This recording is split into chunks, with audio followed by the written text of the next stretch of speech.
They thought we were just two old black folks out for coffee. They didn't ask questions. They drew conclusions. Next thing I know, my wife's crying, and strangers are watching officers tear through our car like we're criminals. But what they didn't know was that our son, a U.S. Marine, was just minutes away. And he wasn't coming to make a scene, that he was coming to make them see that I wasn't looking for trouble that morning, that I was just looking for a piece of pie. Delilah and I had been married for 51 years. 51 quiet, stubborn, beautiful years.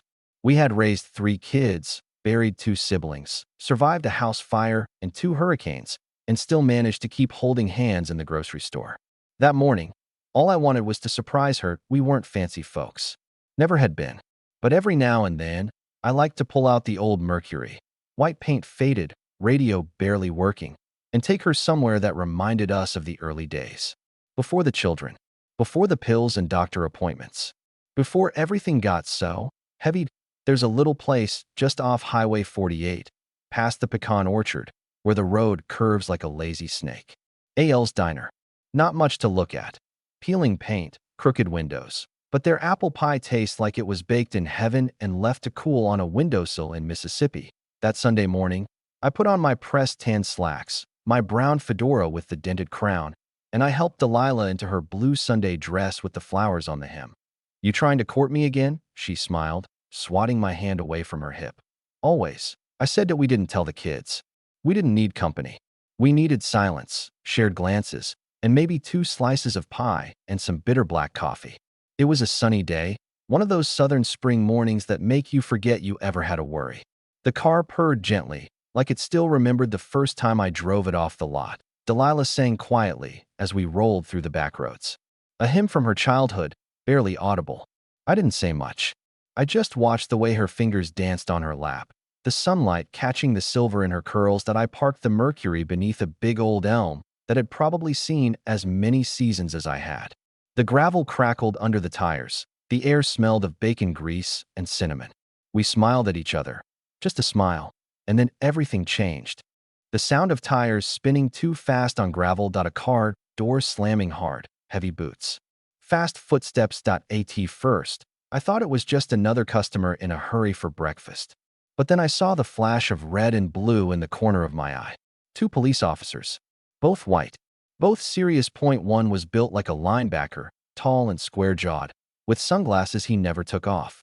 The other was younger, early 20s maybe, with a slicked haircut and a smirk that made my stomach turn before he even spoke. They didn't greet us. They didn't say good morning. The tall one pointed at our car. "That your vehicle, sir?" I blinked. "Yes, it is."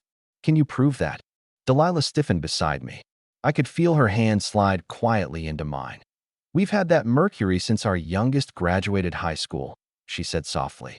26 years. The younger officer started circling the car like a buzzard circling a dying deer. "This plate doesn't match the system. You got registration?" I shook my head slowly. "It's in a file back home. You can run the VIN if you need." "That's convenient," the tall one interrupted, stepping closer. His tone had already shifted from curious to combative. "Sir, step away from the vehicle." It wasn't a request. Delilah gripped my elbow. "This is a mistake. Please. We're just here for coffee." The younger one opened the driver's door without asking. He began rummaging through the glove box, flipping through receipts, napkins, a church program from 2 weeks ago. "This ain't about a stolen car," I muttered. "What was that, sir?" the tall one asked. "This is about the color of our skin and the way we look," I said louder. "That's what this is." "Sir, you need to calm down," he replied, stepping into my space. "We're not causing any trouble," Delilah said quickly. "Please, just check the VIN." The younger cop pulled a photograph from the center console. "Who are these kids?" he asked, holding it up like evidence. "Are they yours?" Delilah's voice cracked. "They're our grandchildren." The picture was from Easter, 2 years ago. All 3 of them dressed up, smiling in our backyard. That photo had lived in our car for years. And now it was a piece of suspicion. "You're accusing us of stealing our own car?" I asked. "There's a mismatch in the system," the younger one said flatly. "We're following protocol." "Your protocol feels a lot like profiling," I snapped. My voice had risen now. My hands trembled, not from age, but from restraint. "Sir, keep your hands visible." That's when I realized we were no longer in control of the moment. Not even close. And then, I heard it, the sound of another car rolling in. Heavy tires on gravel. I turned toward the sound. And for the first time in that whole nightmare, I felt a breath catch in my chest. A black SUV. And a uniform stepping out that made the earth stop spinning for a second. The SUV door opened slow, but purposeful, and then he stepped out. Caleb, our middle child. Our stormed at 6'2", shoulders square as a brick wall, his Marine uniform crisp enough to cut air that I hadn't seen him in 2 months. Not since he was rotated off base and came back home to help with Delilah's blood pressure meds and paint the back porch. He wasn't supposed to visit today. He had errands, a schedule, and things to fix around the house. But somehow, he knew. The tall officer shifted slightly as Caleb approached. Not backing off. No, not that. But you could see it in his stance.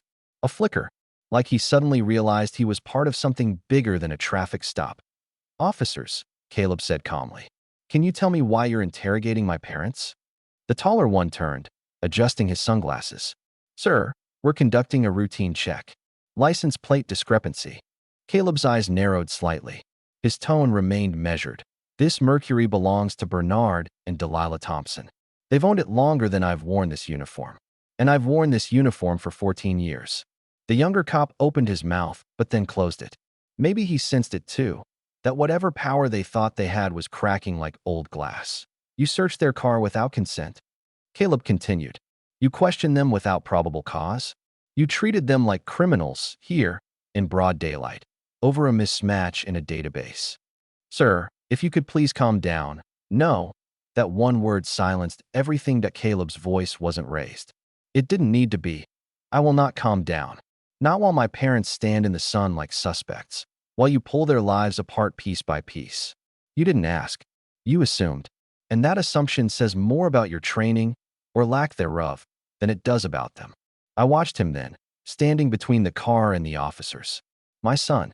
The boy I taught how to ride a bike. The man I watched leave for Iraq. The same man who now stood tall with fire in his chest and steel in his spine. Delilah reached for his elbow. "Caleb, we're okay."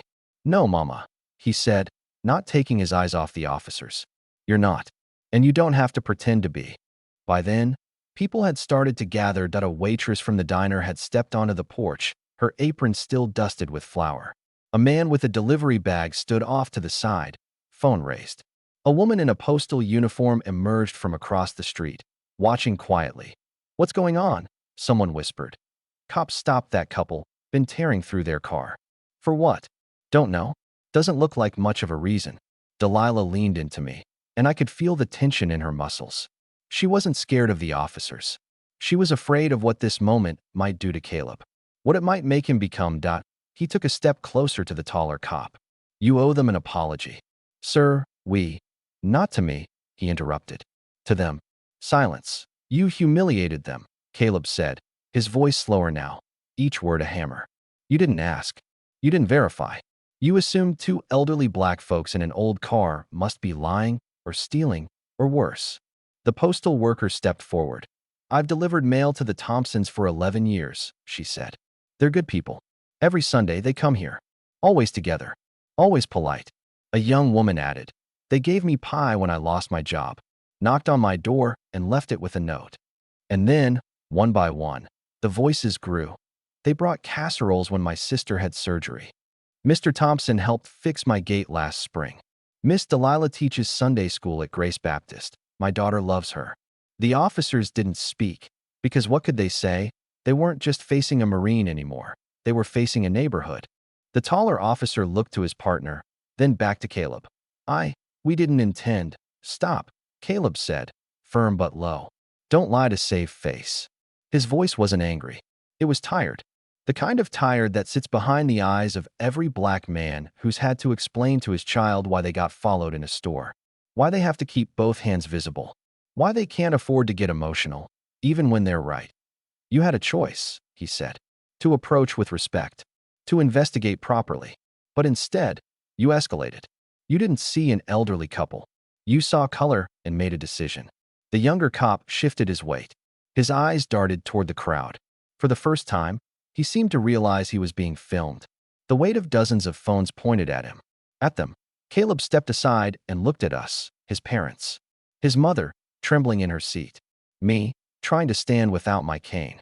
Two people who had survived Jim Crow, redlining, backroom whispers, and decades of soft-spoken disrespect. And now this. I won't raise my voice, Caleb continued. I won't threaten you. That's not my way. But you will apologize to my parents. Because that is what decent people do when they get it wrong. Silence again. Until, from behind us, came a voice that IT was the diner owner, white. Mid-60s. Apron dusty with flour and sweat. He stepped onto the patio and spoke with a deep southern drawl that carried across the lot. He's right. Every head turned. You messed up, the man said, voice flat. I've served the Thompsons coffee for over 20 years. They're as good and kind as anyone you'll meet. This was never about the car. We all know it. The officers said nothing to the crowd spoke for them. That's enough now.